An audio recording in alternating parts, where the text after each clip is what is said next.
नहमदुहु व नसल्ली अला रसूलिहिल करीम अम्मा बाद फ़ाउज़ु बिल्लाहि मिनश शैतानिर रजीम बिस्मिल्लाहिर रहमानिर रहीम अस्सलाम वालेकुम। नाज़रीन, मेरा आज का मौज़ू उन ख़वातीन, उन बहनों और उन माँओं के लिए कि जो कोई भी जब परेशानी आती है, मुसीबत आती है या कोई बीमारी आती है, तो वो अल्लाह की तरफ रुजू करने की बजाय वो लोग उठकर दरबारों पर जाकर मन्नतें मानने लगती हैं, या फिर वहाँ पर बैठे जो मुख्तलिफ तरह के पीर और वली बने हुए हैं, उनसे दम वगैरह करवाने पहुँच जाती हैं, तावीज़ करवाने पहुँच जाती हैं। आज की मेरी वीडियो इन्हीं ख़वातीन के बारे में है कि ये मेरी बहनें जो गुमराही के रास्ते पर चली हुई हैं, उनको हम किस तरह से गाइड करेंगे, किस तरह से मैं उनको समझाऊँगी और वो नुकसानात बताऊँगी कि जो वो करती हैं अपनी ज़िंदगी में, मज़ीद मुश्किलात को पैदा कर लेती हैं और अपनी आखिरत की ज़िंदगी को भी वो एक किस्म का खतरे में डाल देती हैं। तो आइए सबसे पहले मैं आपको कुछ वीडियोस इस तरह के दिखाती हूँ औरतों की कि जो मज़ारों पर जाकर क्या-क्या करती हैं। आइए वो वीडियो देखते हैं, उसके बाद इस पर मज़ीद बात भी करेंगे। उससे पहले मेरे चैनल को प्लीज़ सब्सक्राइब करें, वीडियो को शेयर करें, लाइक करें। आइए वीडियो देखते हैं।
नाज़रीन, आपने वीडियो देखी, आपने देखा कि औरतें मज़ारों पर जाकर किस तरह से शिरक करती हैं, मुख्तलिफ तरह के पीरों से मिलती हैं, तवीज़ धागे और मुख्तलिफ तरह के टोने टूटके जो करती हैं, वो दम दरूद करवाती हैं और उन लोगों से करवाती हैं जिन लोगों को ना तो अपनी इज़्ज़त और अपने ईमान की कोई फ़िक्र है और ना ही वो उन माँ बहनों की इज़्ज़त और ईमान की फ़िक्र करते हैं। ये दरबारों पर बैठने वाले मजावर, पीर और फ़कीर जो इस तरह के बने बैठे हैं, इन लोगों का ईमान और इस्लाम से दूर दूर तक का कोई ताल्लुक नहीं होता। इन लोगों को नमाज और कलमे तक का नहीं पता।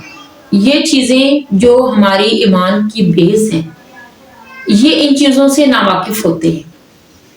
लेकिन अफसोस है मेरी उन बहनों पर, उन माओं पर जो कि हर तकलीफ और परेशानी को सिर्फ और सिर्फ पीरों के पास उसका हल ढूंढने के लिए पहुंच जाती हैं और वहां जाकर जो कुछ होता है इनके साथ, फिर उनका ईमान तो क्या, उनकी इज्जत भी खतरे में पड़ जाती है। और मेरे वो भाई जो कि अपनी बहनों को, अपनी माओं को, अपनी बीवियों को रोकते नहीं हैं औरतों को वहां पर जाने से, अक्सर मेरे भाई तो खुद लेकर जाते हैं।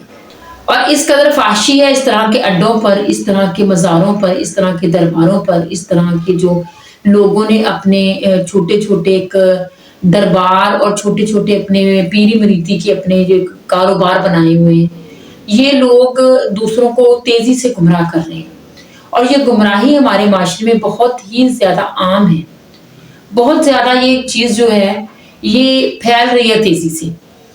लेकिन इसकी बेसिक वजह जो है वो सबसे पहले तो हमारी ईमान से दूरी है, कुरान से दूरी है। जब हम कुरान से दूर होंगे, जब हम अपने इस्लाम को नहीं पढ़ेंगे, हमें नहीं है मालूम कि कुरान में क्या लिखा है, तो जाहिर सी बात है हम गुमराही का शिकार होंगे। हमारे नबी करीम हज़रत मोहम्मद सल्लल्लाहु अलैहि वसल्लम की तो हदीस पाक है कि मैं तुम लोगों के दरमियान एक चीज को छोड़े जा रहा हूँ और वो है कुरान। उसको मजबूती से अगर हम थामेंगे तो कभी गुमराह नहीं होंगे। लेकिन गुमराही तो तब नहीं होगी जब हम उस चीज को मजबूती से थामेंगे। और कुरान पाक को हमने रखा है सिर्फ अपने घरों में सजा के, बच्चियों की जब शादी होती है तो उनको रुखसत करने के लिए उसके साए के नीचे से, या फिर हमने इसको रखा है कि साल बाद हम अपने किसी की कुरान खानी करनी है तो हम उसको खोल कर बैठ जाते हैं और उसको लगातार इस तरह से पढ़ा जाता है कि ना तो उसके किसी लफ्ज़ की समझ आती है, ना उसको तजवीद और तलफ़ुज़ के साथ पढ़ा जाता है, बल्कि एक रेस के तौर पर उसको रिपीट किया जाता है, उसको उस तरह से पढ़ा जाता है और बगैर समझे हुए। और कुरान पाक वो वाहिद किताब है जो दुनिया में सबसे ज़्यादा पढ़ी जाती है, लेकिन अफसोस कि ये वाहिद किताब है जो बिना समझे पढ़ी जाती है। मैं गुजारिश करूंगी अपनी उन माओ बहनों से जो दरबारों के और पीरों फकीरों के जो चक्कर लगाती हैं और अपने मसाइल का हल जो है वो इन चीज़ों में ढूंढती हैं, अपने ईमान के साथ साथ वो अपने इज्जत को भी खतरे में डालती हैं। हमें चाहिए कि हम एक दूसरे को हम अवेयरनेस दें, एक दूसरे को हम समझाएं कि ये चीज़ें जो हैं ये हमें गुमराह करती हैं। हम कुरान को पढ़ें, तर्जुमा के साथ पढ़ें ताकि हमें पता चले कि अल्लाह पाक ने हमसे क्या फरमाया है। कुरान पाक में सिवाय मौत की हर चीज़ का इलाज है।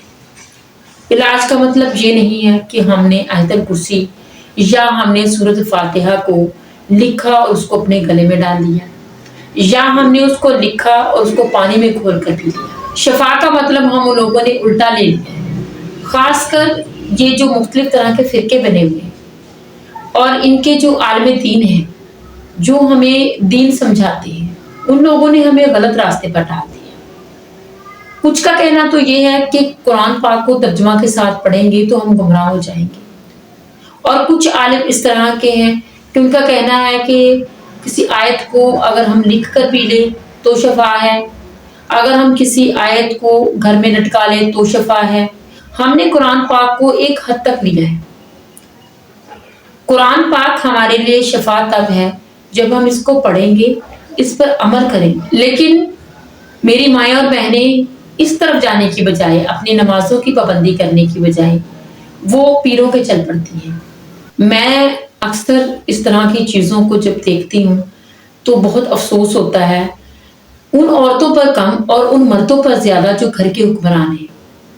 उनको इस चीज़ को फॉलो करना चाहिए और अपनी बीवियों को, बेटियों को, माँओं को इस चीज़ को समझाना चाहिए। जब भी कोई मुसीबत आए, परेशानी आए तो अल्लाह पाक से दुआ करें। मैं आज के प्रोग्राम में यही बात कहूँगी कि मेरी वो माएँ बहनें जो हर परेशानी को दरबारों के साथ मंसूब कर लेती हैं कि वहाँ पर जाएंगे तो ही हमें शफा मिलेगी, वहाँ पर जाएंगे तो बेटी का घर बस जाएगा, वहाँ पर जाएंगे तो औलाद फर्माबरदार हो जाएगी। बेटी का घर तब बसेगा जब आप उसको तरबियत अच्छी देंगे, उसको अपने शौहर की फर्माबरदारी का हुक्म देंगे। औलाद हमारी फर्माबरदार तब होगी जब हम उनको हलाल खिलाएंगे, उनको अच्छी तरबियत देंगे, उनको दीन के रास्ते पर चलाएंगे। हमारी बीमारियां तब खत्म होंगी जब हमारे अंदर की वो चीजें जो हमारी नफ्स की बीमारियां हैं, हसद, बुग़्ज़, झूठ, रियायाकारी और बहुत सी इस तरह की बीमारियां हैं, खासकर औरतों में चुगली, अगर हम इनको ख़त्म करेंगे तो अल्लाह पाक हमें दूसरी बीमारियों से भी महफूज रखेगा। और अगर कोई बीमारी आती है तो वो हमारी आजमाइश है, हमें अल्लाह पाक की आजमाइश को कबूल करना चाहिए सब्र के साथ, उसका इलाज करवाएं। लेकिन आप इस तरह से हर फेक जो कोई वली बना हुआ है, कोई आलिम बना हुआ है, कोई कारी बना हुआ है, कोई इस तरह का पीर फकीर बना हुआ है, आप उसके पास जाकर अपनी इज्जत और अपने ईमान को खराब ना करें। कोशिश करें कि अपने घर में तमाम आपके जो घर वाले हैं उनको नमाज का हुक्म दें, नमाज की पाबंदी करें, हलाल रिज़्क कमाएं और दीन के रास्ते पर चलें। अल्लाह पाक हम सबको तौफीक अता फरमाए कि हम सही रास्ते पर चलें। हम औरतों को ये तौफीक अता फरमाए कि हम अपनी इज्जत का ख्याल करें, अपने पर्दे को मुकम्मल रखें, अपने अल्लाह पर यकीन रखें, अपने घरों की, अपनी इज्जतों की हिफाजत करें। आमीन। अल्लाह पाक हम सबको अपने अहकामात पर चलने की तौफीक अता फरमाए। चैनल को प्लीज सब्सक्राइब करें, वीडियो को शेयर करें, लाइक करें, कमेंट्स बॉक्स में जाकर आप अपनी राय का इज़हार जरूर कीजिए। अस्सलाम वालेकुम।